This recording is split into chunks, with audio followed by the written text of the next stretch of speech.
thought they would get the jump on Israel, but instead, this week, Israel preemptively attacks Hezbollah. Definitely, Mati. Why? It was crazy. It's been a crazy week. We were on our way with the team here to film a My State episode on the northern border with Lebanon.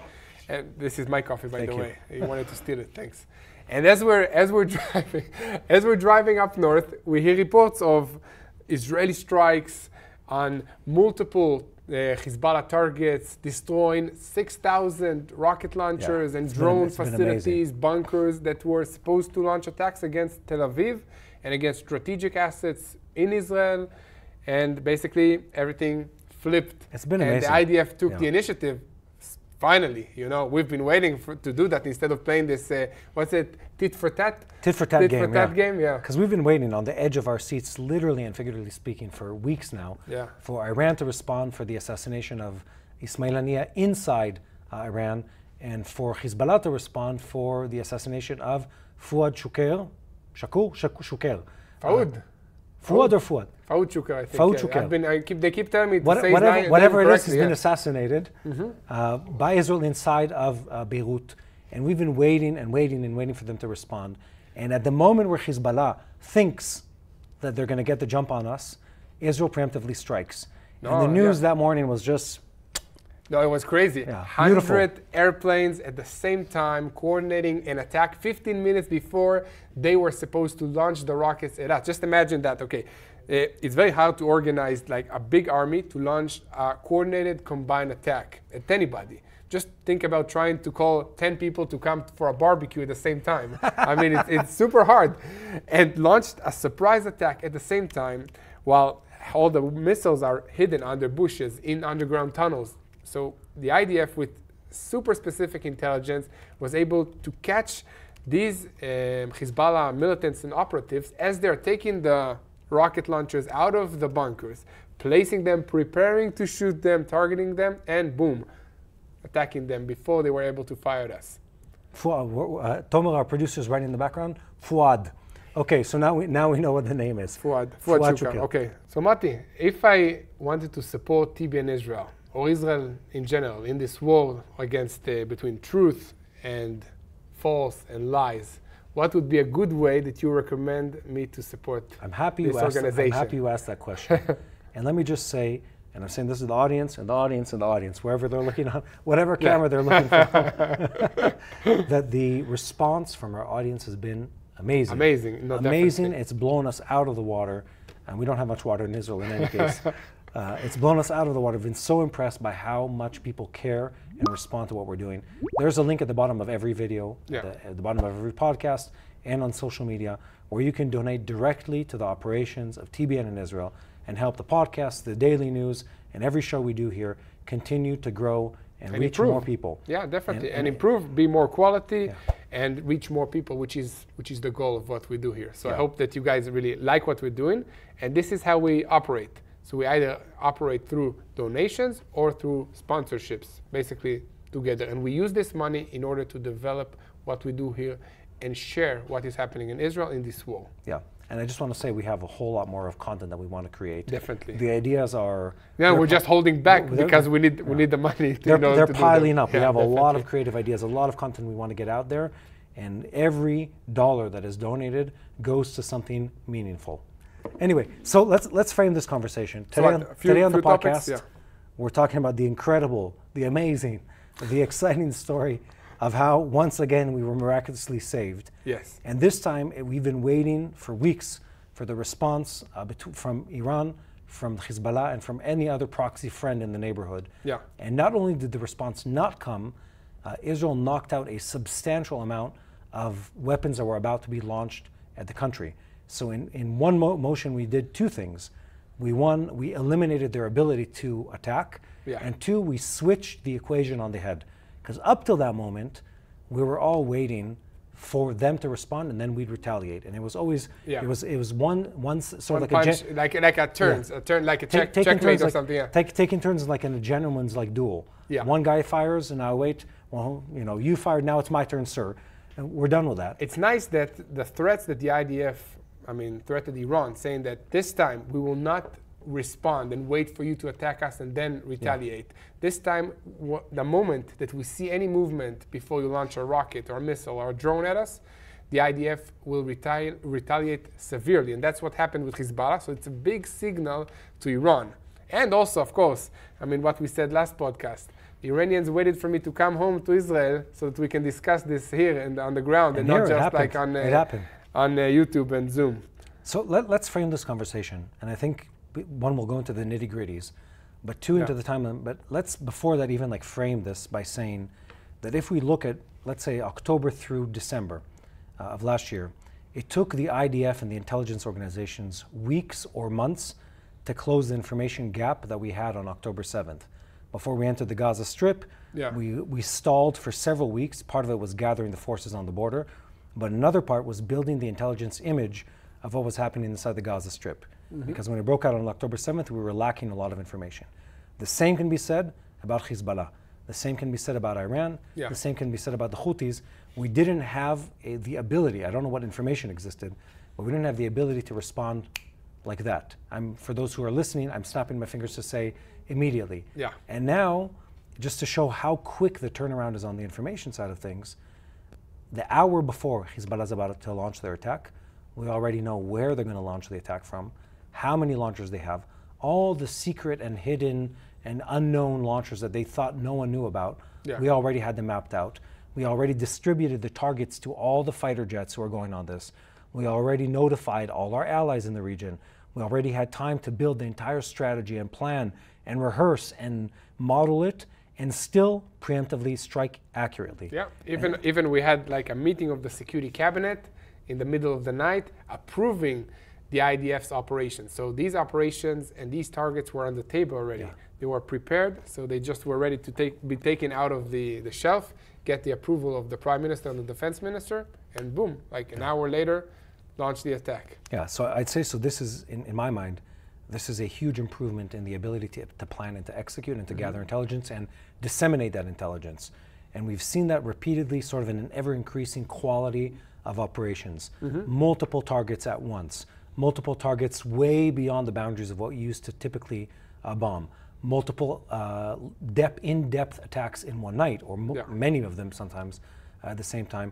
And all that done without any information leaking out, which is an achievement in Israel. Yeah, definitely. The news didn't know about it before it happened. Not internally and not externally.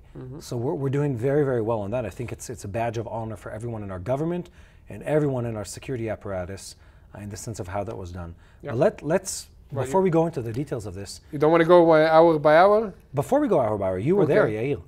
You and part of our crew was on their way up. We were on your way up north. When the news broke of what was happening, maybe give us a snapshot of what it looked like.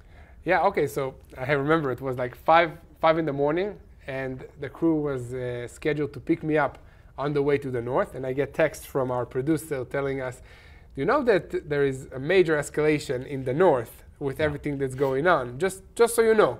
Saying, yeah, good, means that we should go there and see for ourselves what's going on. And as we go, we hear more of what's happening. So at the beginning, there was like, okay, the IDF struck Hezbollah targets. We didn't know how much, what's the magnitude of it. But then the information revealed that it was a large-scale attack that protected Israel from an attack against strategic locations on Tel Aviv and in the country. And so as we're going up, we hear the retaliations from Hezbollah, because after we destroyed dozens of their missile launchers and drone facilities, they launched 270 drones and rockets towards the Israeli communities on the northern border with Lebanon and in the Golan Heights, which is where we are heading to. So we had meetings to talk with the regional head. The regional council for the Golan Heights, for the Golan Heights, and to go to Majd el-Shams, another Druze village on the border with Syria. So we didn't know if these meetings and these interviews will still happen, but we said, okay, let's go. Wherever the army will stop us on a roadblock or something, we stop there, and then we film and give an update from the ground. Because, I mean, even though Israel is very small, it's 2 hours from here to the border with Lebanon, basically 2.5, something like that. the difference in the feeling and in the atmosphere is a different world. Yeah.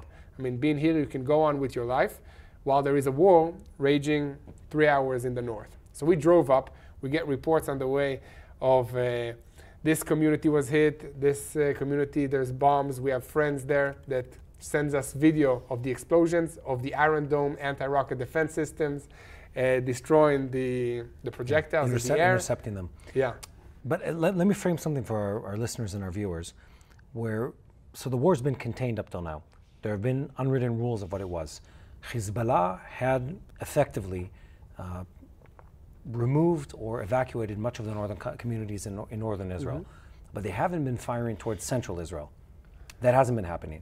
And the response was supposed to be, and I say supposed because it never happened, something symbolic, hitting military headquarters in the heart of Tel Aviv, hitting the intelligence unit 8200 that sits north of Tel Aviv, according to foreign press and everyone. Basically proving that they can hit the heart of Israel. Exactly. Like the Houthis did with the drone attack on Tel Aviv, for one, or like we did, striking Beirut, which is the heart of Lebanon. So they want to match the abilities, basically. And again, so we're playing a limited battle on a regular basis. Yeah. And they have an arsenal of much larger, much more accurate, much more destructive weapons. And they're not using them on a day-to-day basis. I think we destroyed a lot of the long-range and accurate missiles. The missiles that they used to fire at the northern communities of Israel are the low-grade weapons. They really took the high-end quality weapons from the bunkers and placed them in order to launch them at Tel Aviv or these places that you just mentioned. But they've been keeping them. That's the thing. Yeah. Up till this moment in the war, they've never used the large-scale, I don't want to call it a doomsday, but let's call it, the sort of we're doing everything we can kind of weaponry. They've only used the small, the tactical weapons. Even though it is destructive, they're not blowing up city blocks in northern Israel. They're bringing down a wall. Again, it's dangerous. It's hard to accurate it. They can be very destructive, but it's very hard to aim. Yeah. So this is the trade-off. Either they're really causing a lot of damage, but it's very hard to aim. You just basically point to the direction and shoot it. Or they're very accurate, but they don't cause a lot of damage, like a drone that has 20 kilograms of explosives at best. Yeah. So that's the difference. They were about to make a statement. They were trying to make a large statement, and the statement would be, we're blowing up something strategic in the heart of Israel with a large payload, and that would have been indication of, we can blow through your air defenses, we're able to fool you on an intelligence level, and you can't stop us. And then the exact opposite happened. Everything they were planning quietly again, they've had weeks to do this, almost a month, quietly planning, secretly planning, moving their rockets one place to another, camouflaging them, hiding them, putting them under a school, in a soccer field, into this and that. And the IDF overnight, bang, they're gone. They're vaporized overnight. That was a really cool morning for us, I have to say. Let's walk through the details of this, of what was destroyed, and then we can go through the timeline of it. So they were going to target the Miron Air Base, the Golan, several positions and army bases in the Golan Heights, command headquarters for the army and civilian population. You said this, they fired almost 300 rockets. At Israel, but again, most of these were smaller rockets to northern Israel, not the large ones. What did the IDF have? The IDF had over 100 aircraft, and they made a point of saying what they were using. It's just testament to full-on air superiority, to the fact that they just can't stop the Air Force when it wants to bomb within Lebanon. Yeah, we have reports that one airplane was hit, but it was able to turn around, return to the base.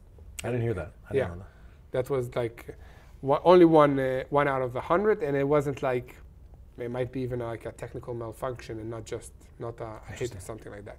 Yeah. So more than 100 aircraft. We were using F-35Is, which are stealth fighters, so they usually go ahead of the other forces, and the methodology is supposed to call for them to knock out air defenses. I don't think we actually do that on a regular basis, because it's a little complicated on whose air defense you're actually attacking. The Syrians and the Hezbollah are reliant to a certain degree on Russian air defenses operated by Russians within Syria and Lebanon. Israel and Russia had for many, since the Syrian civil war, we had a cooperation or coordination mechanisms with the Russians, basically letting them know that we have planes that are attacking terrorists, so don't shoot us, and we will not shoot you. Clear so we don't have clear the airspace. Yeah, aerial wars between our pilots. So F-35s, Iron Dome was used, David Sling was used, Arrow 3 was used.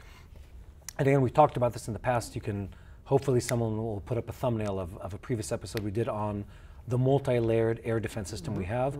It's impressive, it's amazing, it's testament and proof of the ingenuity of the Israeli defense contractors and technicians. We had some ground forces operating in that time, and this is something that is reoccurring and coming out more and more every time we look at the news. What, the ground forces that go into Lebanon, basically? Exactly, it's because we've been, but for people who haven't been, you need to understand that Hezbollah is on the fence with Israel in many places. You see them. You see From them. the Israeli communities, you see Hezbollah outposts, Yeah. like just looking at you with binoculars. Yeah, you can see their soldiers, you can identify their uniforms, you can tell if they shaved that day. You like my use of that word? Which one? Binoculars? Yeah, good use. Very good accent, I have to say. Good job, Yair. Good job, Yair.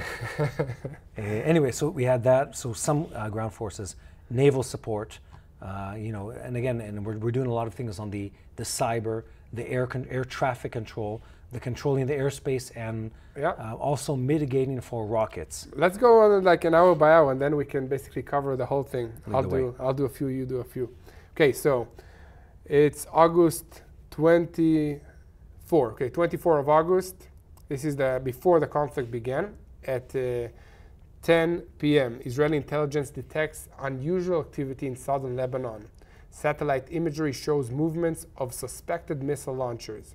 Communications intercepts suggest immediate attack preparations. Okay, and then 11:30 p.m., Israeli Security Cabinet convenes emergency meeting. Defense officials present intelligence assessments. Cabinet debates response options, including preemptive strike. So all this is the night before. Yes, exactly. So then we switch over. It's midnight now. We're switching to the 25th of August. Yeah, Sunday. And the IDF is gearing up now to take a preemptive strike. Just before 2 a.m., 1:45 a.m., we get to the green light, or the IDF gets a green light to have a preemptive attack. Again, we need to say this. These things are planned out well in advance. Yes. The targets are divvied out well in advance. The pilots, and we recently interviewed a veteran Air Force pilot who gave a fascinating insight into how this works. They model all of these things before. Definitely. They're training for them, they're practicing, they're getting ready to do exactly this. Everyone's on high alert, which means we have many jets with pilots sitting in the cockpit or ready to scramble at any moment. Filled with fuel, bombs are attached, everything ready. Yeah, we're ready to go. 2:30 a.m., the Israeli Air Force launches the first wave of airstrikes. And this sort of starts all the way through sunrise with over 100 aircraft participating, including the F-35 stealth fighters. Yeah, and the targets were Hezbollah rocket launchers, command and control centers, and 50 sites were struck at the first 30 minutes of this attack. And then at 3 a.m., Hezbollah initiates a counterattack, and they launch over 300 rockets towards northern Israel. Let's just get into their mind for a second. What are they thinking? They thought, they went to bed that night, probably with marching orders saying, guys, tomorrow morning, I'm not going to do their accent. Tomorrow morning, drinking tea and we're going to war. God is with us. We will destroy the Zionists. Tomorrow we get back our revenge on the assassin, the chief of staff. Exactly. And as they're like dozing off, waiting for, because it was supposed to be a sunrise attack early in the morning, as they're waiting for that, out of nothing comes the Israeli Air Force and starts blowing things up at a huge scale. And when we say 50 targets, these are the best and the biggest. No. If we can show you guys maybe later the explosions and the images, it's like a movie, it's crazy. Anyway, so they're there. They think they've got the upper hand.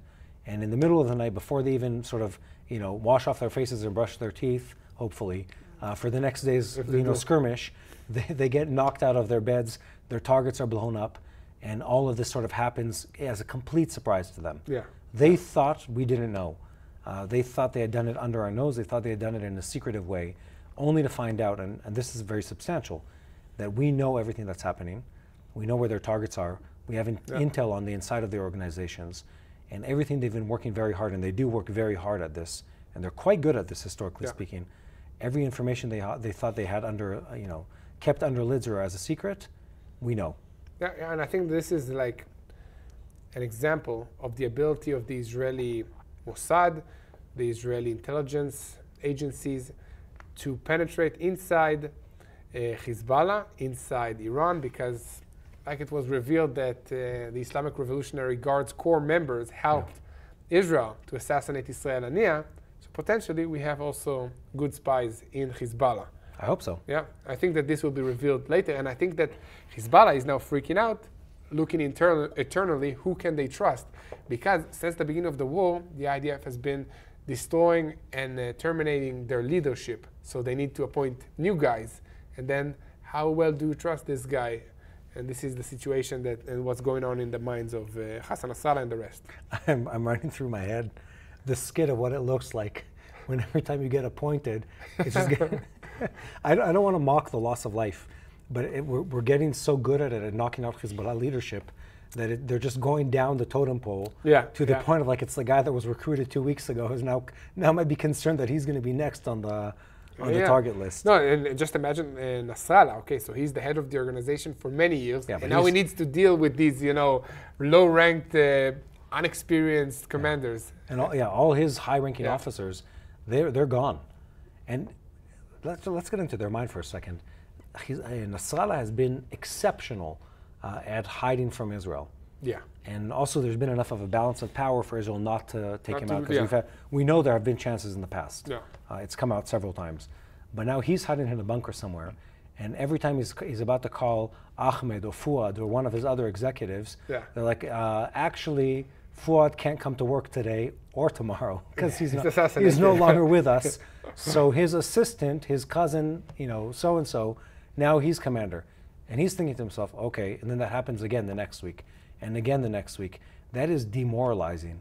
That shows you that you are vulnerable to Israeli intelligence, and that it makes you create an environment of mistrust within the organization. And I think that's substantial too. Yeah, also, who wants to get promoted when you know that at that certain level, most likely you'll last 2 weeks in this earth, so. Anyway, so 3 a.m. rolls around. Now the Hezbollah starts retaliating against Israel. Yeah. And again, we don't know how extensive this attack is going to be. We don't know if it's going to be limited to Hezbollah or if they're going to pull another trick out of their... Yeah. Do you say the expression out of the sleeve like a magician in English? No, pull an ace. Pull an ace? Pull an ace, right? In Hebrew you say pull a bunny out of the hat, as in like a magician's trick. Yeah. In English you say, what do you pull out of your sleeve? Ace. An ace out of your sleeve. Like in poker. Different schools of thought in children's birthday magicians. Anyway, side note. So 3 a.m. rolls around. Yeah, and on the Israeli side, the whole country is getting into 48 hours of heightened alert. Yeah. Also in the home front, meaning people should be near bomb shelters. Some roads are closed off, basically from the area of Tel Aviv north. There are a few roadblocks. And it's very hard to go to the Golan Heights or to the northern communities of Israel that are in the direct line of fire. If you live in these communities, you need to be either inside a bomb shelter or within the area of a bomb shelter, because you have 30 seconds, 15, 30 seconds at max, if you hear the sirens alarm. If there are sirens. If there are, because for drones and for mortars, there are no sirens. So Hezbollah starts responding, Iron Dome starts intercepting at a very, very high volume. Yeah. I mean, you look at the footage from that day. One, again, this is a side note, the ability of, it's several Israeli weapons manufacturers, Rafael and Elta, several different manufacturers that have built the system for Iron Dome. Iron Dome has improved during this war. There are projectiles that it's shooting down now at very high percentages of accuracy that it wouldn't have been even used against at the beginning of the war. So 10 months ago, Iron Dome didn't successfly knock down small drones. Yeah, now it does they do. at a very high percentage of accuracy. It was still 90%, not 99%, like the miracle attack against Iran. Still, it's something that it wasn't designed or built to do, and it's now doing effectively. Yeah. So I think that's just a side note about how effective it is, how much they've been able to iterate on the radar systems, on the algorithms that run and calculate the trajectories of the different projectiles, It's very impressive. And if you've seen the intercepts, and we've both seen them up close. Oh, yeah, all the time, yeah. Very impressive. No, it's super amazing because you see the missile coming, and then the rocket of Hezbollah or Hamas, whoever, on the other side, and then, Plume of smoke, and it's gone.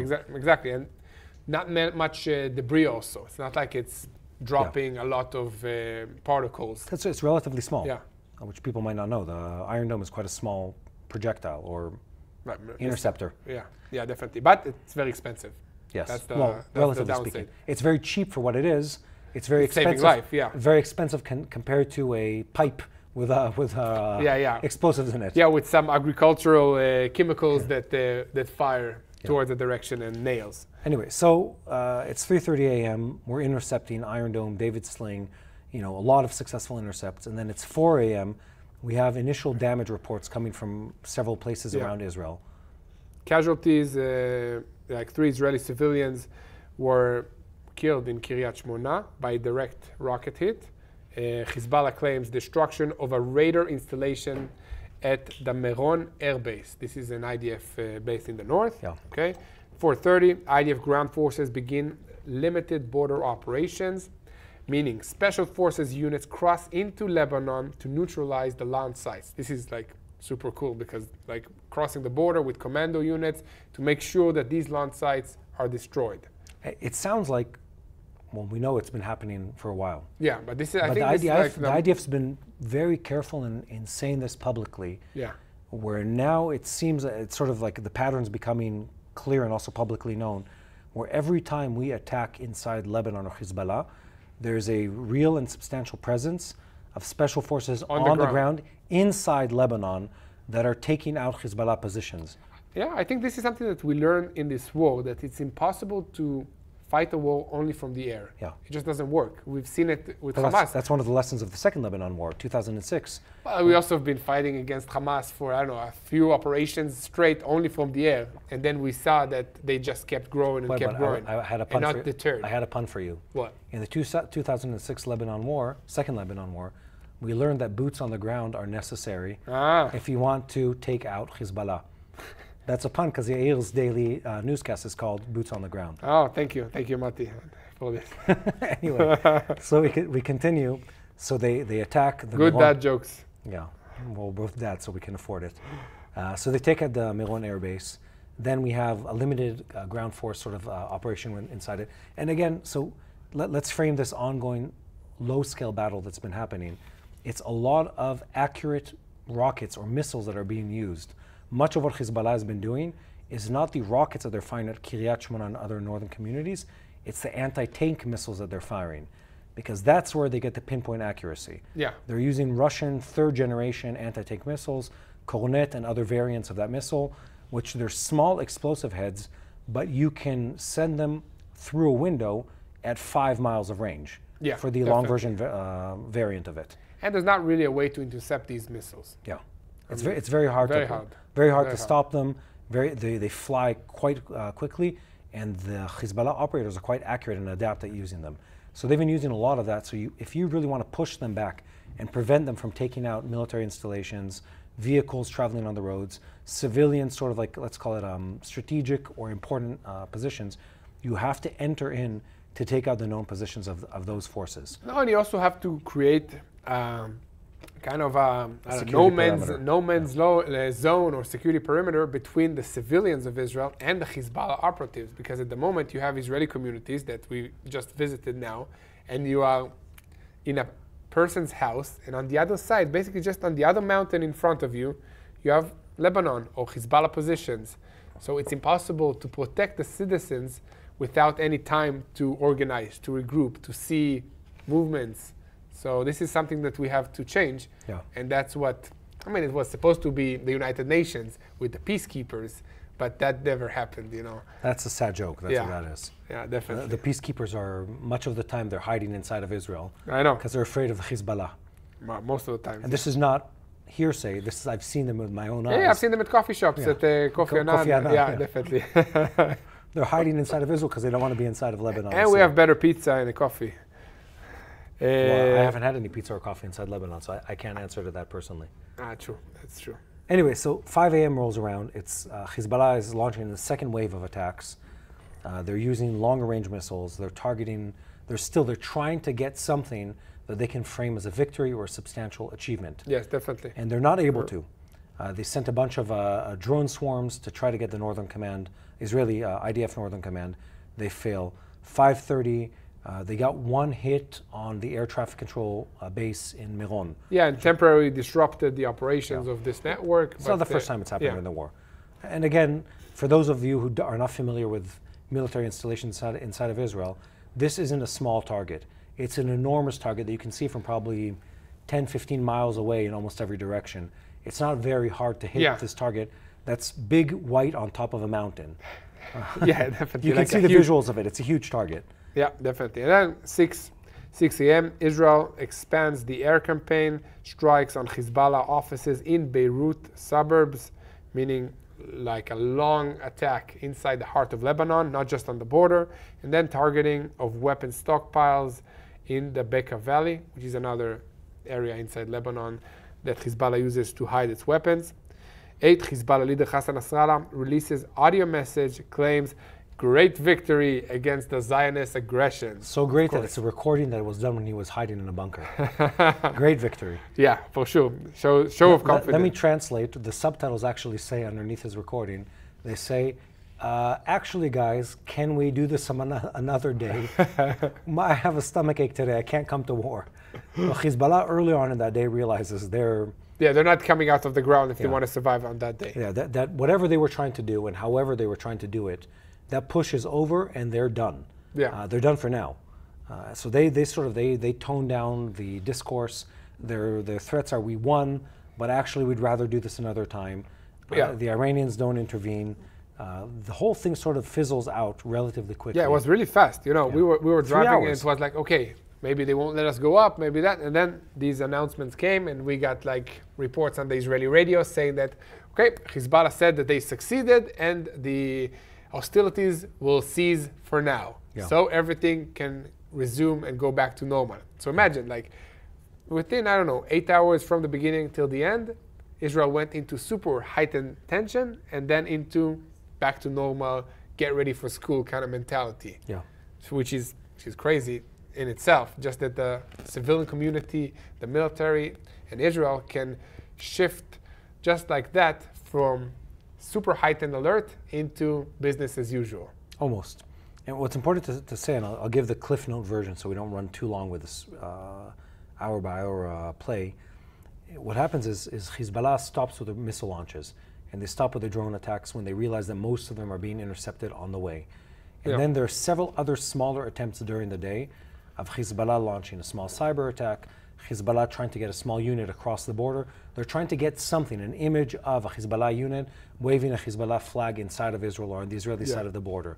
An image of a computer system down, something. And Israel responds in many different ways.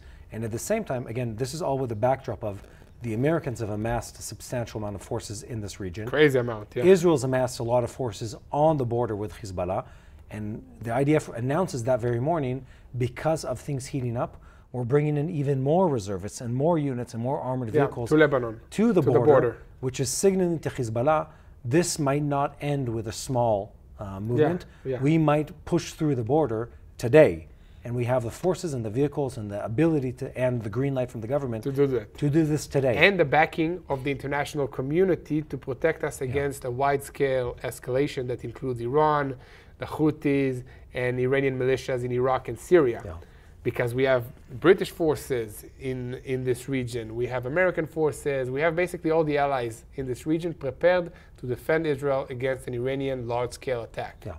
And of course, as usual, the international community, when they wake up after having their coffee and, stop those hostilities, please. Yeah, please cease with hostilities. Yeah, both we sides. Call for ceasefire. Both sides should refrain from yada, yada, yada. Yeah, be nice to each other. Yeah. The usual rhetoric. Yeah, but what's interesting, and I'm just going to conclude kind of this updates, is that the Lebanese prime minister appeals for ceasefire. Okay, it's very important. Okay, Hezbollah is operating from within Lebanon, and the Lebanese prime minister calls on Hezbollah and Israel to stop the hostilities because the country of Lebanon cannot withstand all-out war for more than 4 or 3 months. That's what they said, that they have like supplies, goods, health, drugs, and like all the stuff that you need in order to survive, meaning medicine for the people. Hezbollah and Lebanon are such a sad story. Yeah. I mean, if you think about this, Lebanon was, it's not a could-have, would-have kind of conversation. It was. Lebanon was, they call it the French Riviera of the Middle East. Or Paris of the Middle East. Yeah, I mean, it was a beautiful, beautiful country with a liberal society and tourism from around the world. And it is what is the expression? A burning dumpster of a country at this point. Definitely. And I don't say this to knock against the Lebanese people. The Hezbollah have destroyed that country. Completely. They've ruined the economy. They've made the best and the brightest of that country flee the country. They've brought down the economy. They've assassinated the president of the country previously. Yeah. They've destabilized that country on every possible level where there's something left to fight for, but they've brought that country down to its knees on every level. And we're seeing more and more of the pushback from the Lebanese people against Hezbollah saying, just leave us be.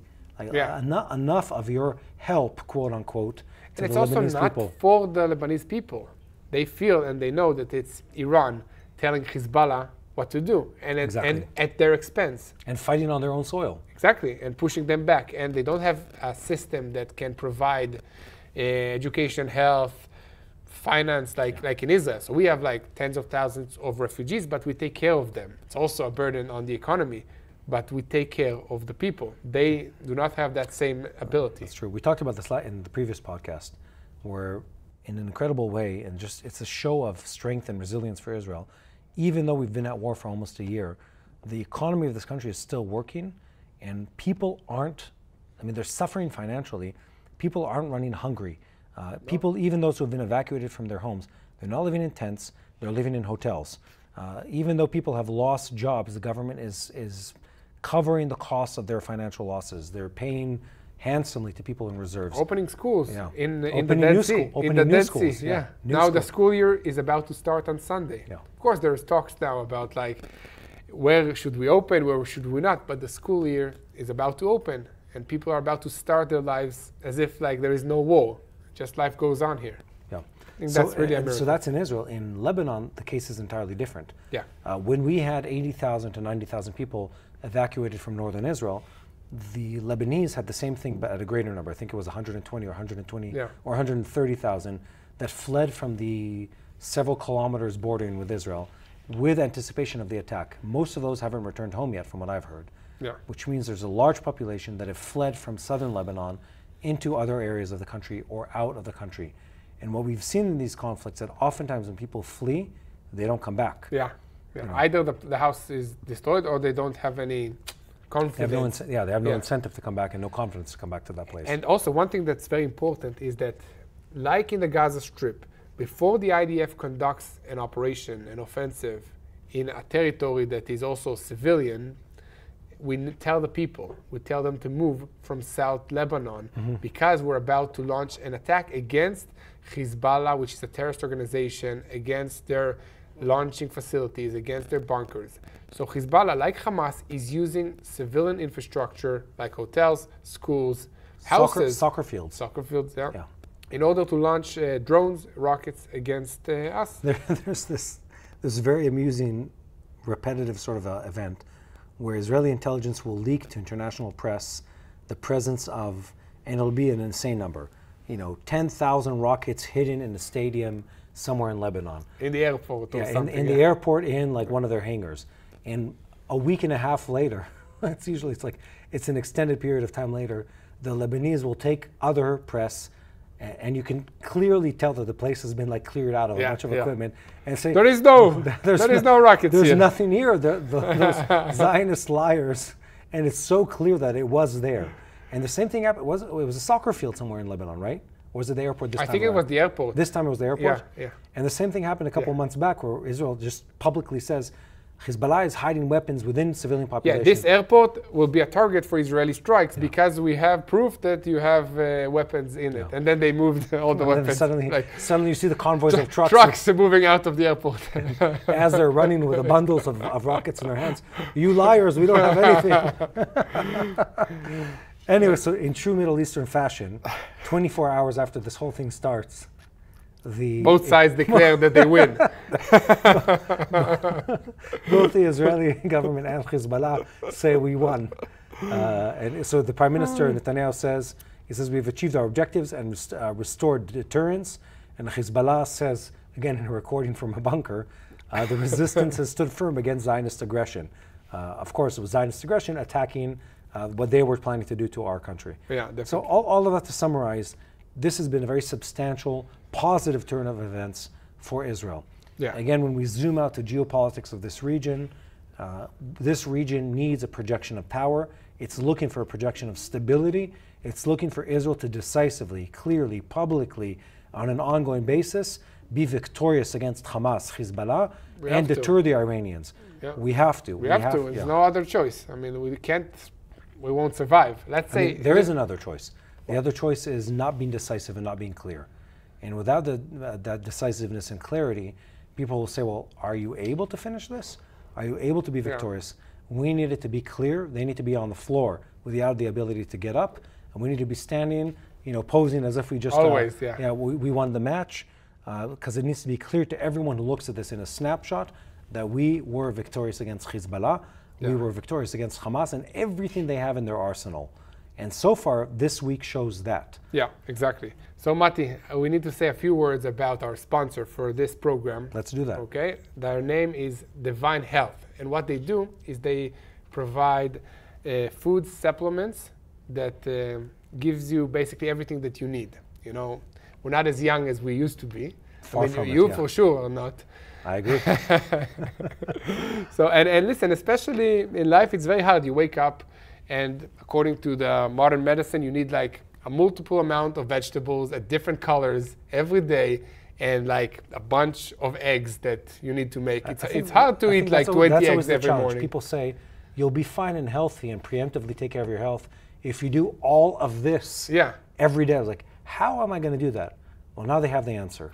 Yep. With the power of science, and again, this all goes back to the plants of the Bible and the ancient knowledge that we know about plants. It's all in powder form, in a way that it's easily palatable, and you can put it in a drink, put it in a capsule, put it however you want to take it. And it's tasty, It's tasty. I've been trying Divine Health stuff for like a week now, and I put it on a shake. I add it to my coffee. It's actually very good. And I feel good. You seem quite peppy lately. Yeah. You need to, I don't know what peppy means, but you need to try it. Also, I'll bring you a box. And guys, if you want to get Divine Health's products shipped to you, they come with books and with the supplements, so you can also add it to a special keto diet that goes together, and that will be like the most healthiest thing to do. So you can go to this website that you see now on the screen. And I hope that they will add the link, and I'm not pointing at the nothing, There is a link. There is a link. There are a lot of offers over there. Yeah. And what's unique here is there's a whole lot of science behind this.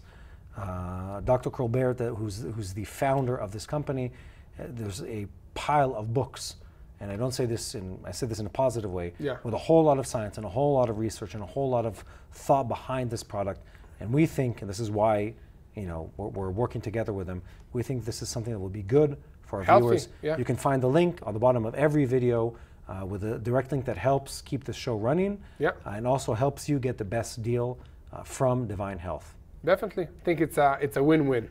And another thing, and I'm looking at you guys just because our producer told me to look at you directly on this program. I mean, if you have any questions, let us know. Comment, write it now, and then hopefully we'll address them, as well. But one thing, Mati, that Israel is proving here is that we can conduct a massive war without harming, as much as possible, the civilian population of these areas that we are fighting against. And this is crucial for all the future wars coming up for Israel and for the West, because it looks like the West is going to fight terrorist organizations for the foreseeable future, because Iran and all these big states that are sponsoring terror in order not to conduct a war on their own soil. So this is the way to fight these wars, without harming the civilians. With limited harm to the civilians. If you think about this from a humorous perspective. Well, we could have just bombed all of South Lebanon. Israel is technically, is saying to Hezbollah, look, we can do this. the nice way, we can do this the ugly way. Either which way, you're losing and we're still going to be standing. Yeah. And the ugly way is we bomb you indiscriminately. We have artillery, we have plenty of artillery. Definitely. It will be a lot safer for our troops to use these weapons instead of targeting like a specific window in a specific house. And I think you make a good point. The IDF could have done the same thing as far as the outcome. We could have knocked out most of the launchers without sending a single airplane. Definitely. It could have been all artillery. It could have been MLRS. Long-range missiles. Yeah, long-range rockets, missiles, Yeah. all firing, Yeah. we say ala babala in Hebrew, in Arabic. We say, well, it falls wherever it falls. That's not how we do that. Other countries at war at present, Do that. Russia, they would do those kind of things. They bomb indiscriminately. They try to maximize damage. Yeah. But that's not the case with Israel. We said we can do this the ugly way. We're choosing to show restraint. We're choosing to spend a lot more money and put a lot of expensive assets on the line to do this the polite way. The polite way is we're surgically knocking out your targets. Yeah, exactly. We're not just carpet bombing an entire area. Yeah, and not just the polite way, just also kind of the humane way, because we care about human life. Yeah. That's, I think, something that Israel has been showing and proving since the beginning of this war again and again. I'll tell you what I mean. It's like in the projection of power.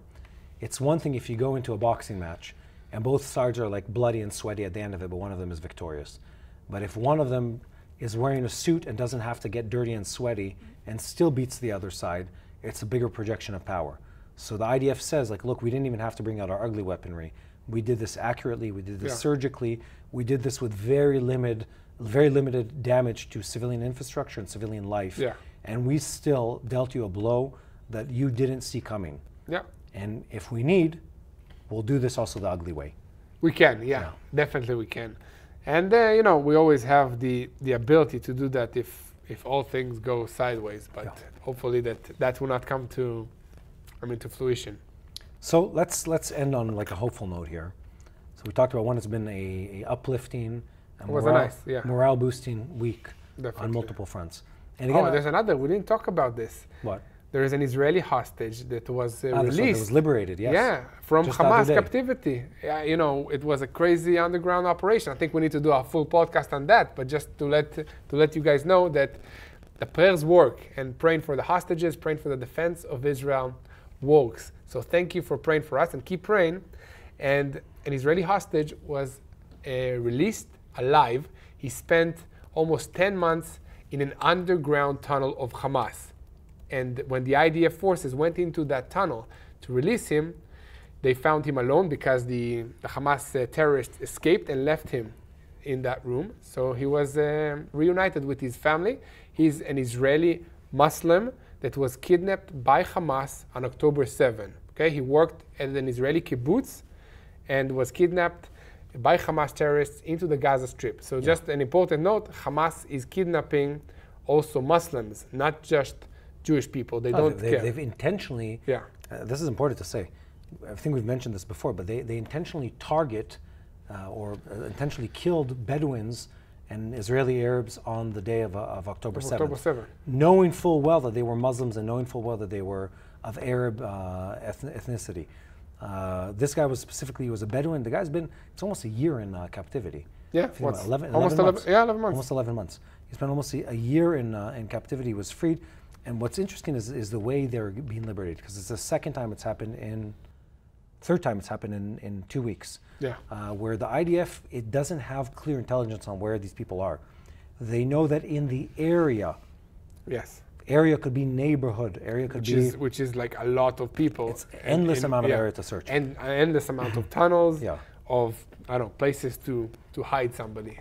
That in the area there is or bodies of hostages, which has happened twice in recent weeks, or in this case they knew that this person was held underground somewhere, and they didn't know where it was. They didn't have any intelligence saying where exactly the tunnel was.